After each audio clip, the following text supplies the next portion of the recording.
What's going on, everybody? Adrian here. Welcome back to the channel. Some quick news and PSA about newly announced games over the past week, and I'll share a couple of them for you guys and gals that are interested in this sort of games. They're both online multiplayer, not MMORPGs, but hey, worth a look. So first up is a survival MMO called Population Zero, developed by Nplex Games out of Eastern Europe. Now, Population Zero is a blend of survival online games with influences from other games like Ark Survival Evolved, Rust, H1Z1, you name it, with the MMO gameplay. So you play with other players, you have progression, you have combat, crafting, and building. 100 players can play on a single server, and according to the press release I received, the game will have an in-depth narrative, so there is a story. I'm not gonna believe that until I see it. But the world itself is a rich, vibrant, and reactive planet. It's a new frontier, somewhere humankind has never been before. So the flora and fauna is completely different from anything you've seen on Earth, and that includes the animals as well, the wildlife. What's the objective of the game? Well, if you've played games like these in the past, it's pretty much just survive. There's no info on whether there is just PvE servers or PvP servers, but from the looks of things in the trailer that they're showing in the background in the form of all these quick pre-alpha snapshots and time lapses,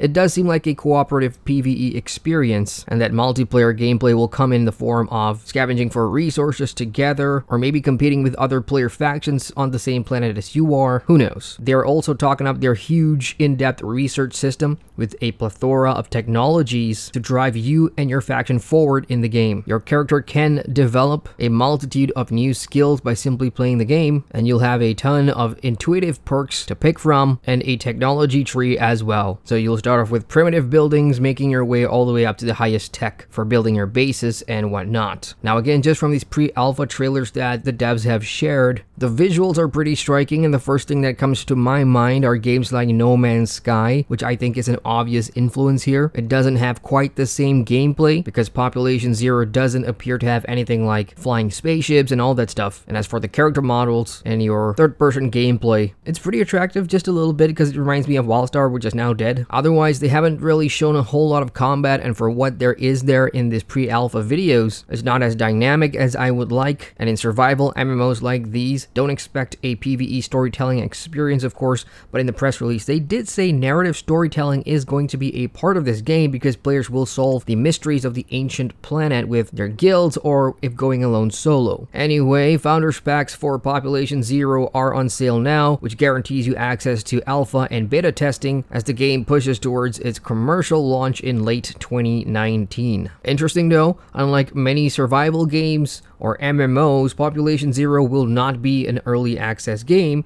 Instead, they will use a true alpha and beta testing before a real launch where everyone can begin an equal footing on the new alien planet frontier. So if you want to check it out, just Google Population Zero MMO and see if anything interests you.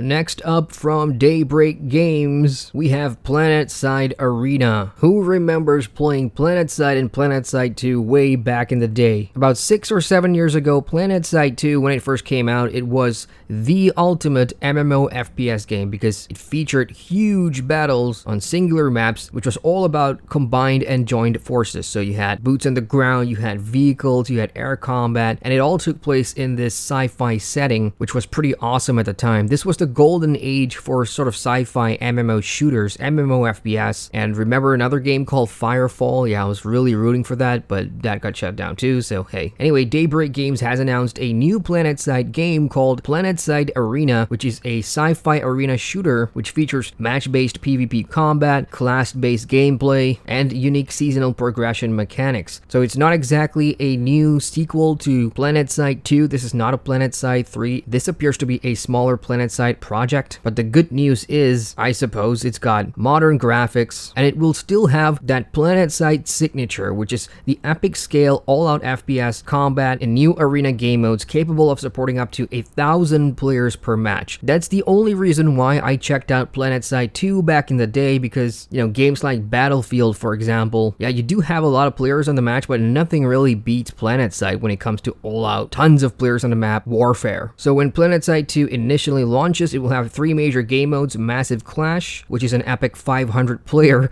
group versus group experience alongside solo and team battle royale modes. Unfortunately, yep, battle royale. There's also going to be new modes like Capture the Flag, Team Deathmatch, Search and Destroy, and Global Conquest, which will be introduced every new game season. As for classes, players can pick between the Assault, the Engineer, and the Medic. Pretty self-explanatory really, before deploying via drop pod into the massive map, which is dynamically tailored for each game mode. Each class comes equipped with a jetpack, a personal vehicle, and unique abilities which can be upgraded throughout a match. So there is that layer of strategy for team construction and combat down the line. In their press release, Daybreak also mentioned that while PlanetSide Arena is going to be their new thing, they are still committed to providing active development support for PlanetSide 2, which apparently is going to be getting a new engine technology improvements for the game's 6th anniversary game update. Anyway, PlanetSide Arena releases January 29th, 2019. If you're into massive online shooters of an epic scale and you've never tried PlanetSide 2 before,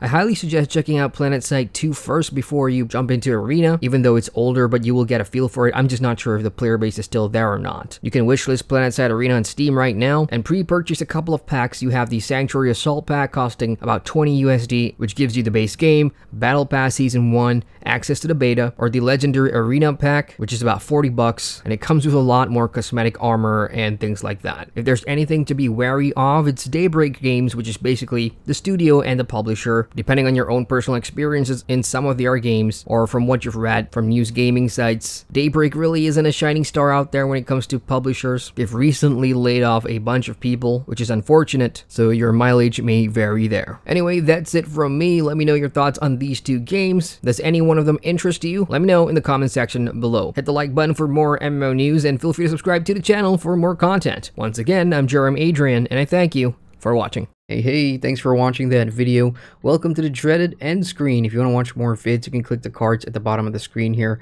and subscribe if you want to. Otherwise, guys, it's the end of the year. Have a great holiday season ahead. Enjoy your Christmas and New Year. I'll see you all when you get back.